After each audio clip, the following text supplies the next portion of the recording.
wanted to do this because of religion and because it's an adventure. It is hard. We had blisters, we had cramps, but somehow we did it, and to go through that gets you stronger. Following the way of St. James, there are many starting points to begin your pilgrimage.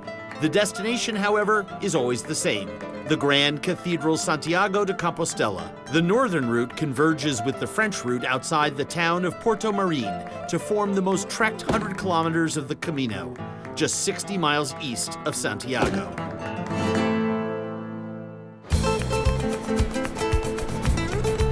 Porto Marine stands at the intersection of two of the Camino routes. So you've got the Camino Primitivo route and the Camino Frances. But in the town you had the St. John Church and St. Peter's Chapel. And they were so special to the area. When they built a dam there a couple of decades back, instead of having them completely flooded, they decided to take them apart brick by brick and move them to higher ground. People forget what a Catholic country this is, and respect and tradition. Absolutely. The pine and eucalyptus forests and moderate temperatures of the Galician highlands provide the perfect habitat for the red-legged partridge. Francisco Lopez Penela, known as Paco, is the owner of the acclaimed Restaurant España in the neighboring town of Lugo. He is also one of the most famous hunters in Spain. He keeps this lodge at cloud level for the local hunting association. It's also the perfect place to meet for a pre-hunt snack of pork belly and chorizo. Oh, sí, sí, sí. Este es el chorizos. Estos son los chorizos. And he said that this is a really typical pre-hunting ritual to sort of bring togetherness. It's the exact same thing we do back home in my country. Joining us is Paco's son, Francisco Javier, or Paco Jr., who manages Restaurant España. He has been roasting pig on a stick in this lodge since he was a boy. Yeah, stick roasting chestnut-fed pork belly over an open fire before heading out to shoot some birds. I'm gonna say it's a nice way to start the day. The typical Galician bread. So now we've got energy to go outside, to climb mountains. Pork belly with the skin on, local chorizo, from pigs that have been ranging freely on chestnuts. The fat in the bacon is just beyond fantastic. And that chorizo, look at the inside. That is just pure porcine perfection. Red-legged partridge love to hunker down in bushes to evade detection. Luckily, Paco has brought his best hunting dogs, Coda and Leo. They love finding birds, really. I mean, look at how happy they are. Now, rule number 1 is be safe, and rule number 2 is don't shoot a cow. They're on a bird right now. They smell them, they're having a good time. Sí, por aquí había una. Listen to how quietly he controls the dogs.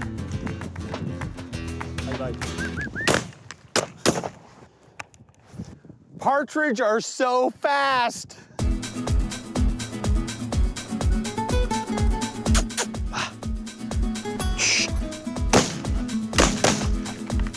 ¡Cobra!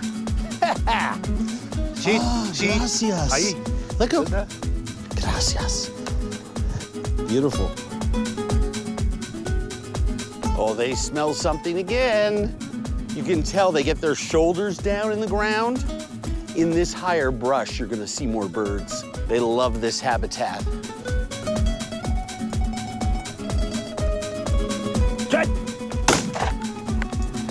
Muy bien.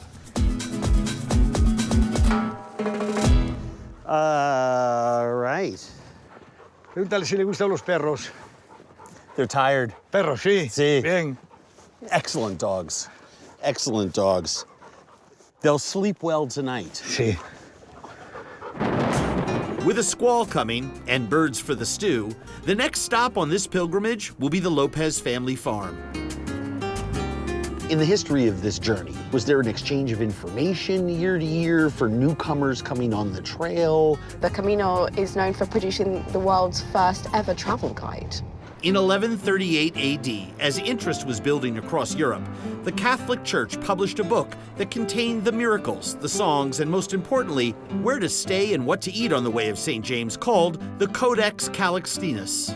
You know, everyone thinks about the Michelin Guide as being the first sort of recommender. So it's fascinating that like 900 and some odd years earlier, the church had actually created one. Yeah, I mean, the Camino got there first.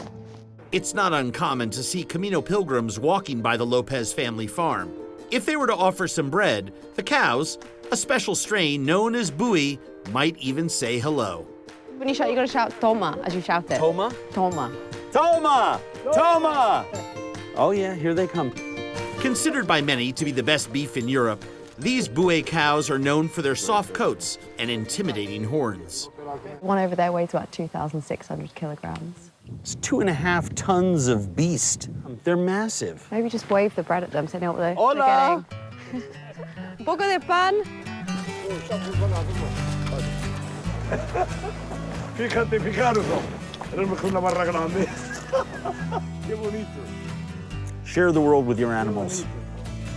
They don't kill any of them until they're 8 years old. So they spend 8 years around here living the life. They have a place to live. They have the trees, they have the river, they have the grass, and all of that makes for happy animals, and happy animals taste better. You compare that to a feedlot situation.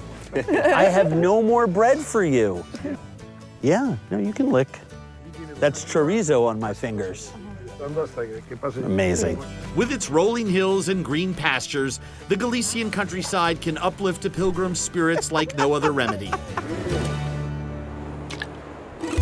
At the Lopez's farm, everyone knows the kitchen is for cooking and the dungeon is for decision-making.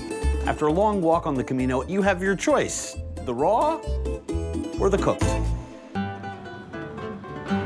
I'm walking in the footsteps of so many other people, like over hundreds of years that they've already walked in this, and I'm walking it as well, so it's quite historic. And one day when I'm a grown-up, I hope to take my kids on the El Camino.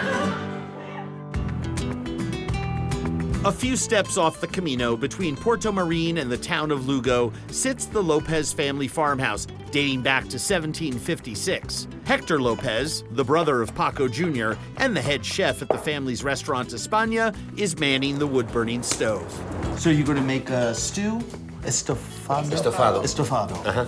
So he's gonna get the almonds, the garlic, the parsley, and the saffron, and he's gonna grind it all up in the pestle and mortar. Yeah. Great.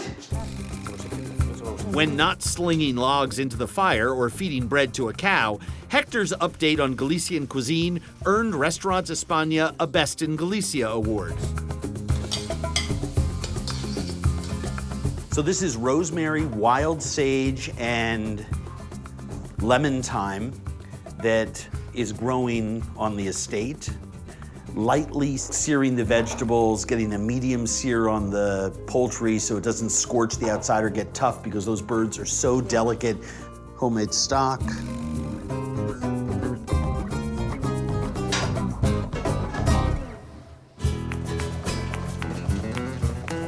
Since the Middle Ages, pilgrims on the Camino have prepared meals like this together, sharing a communal bond.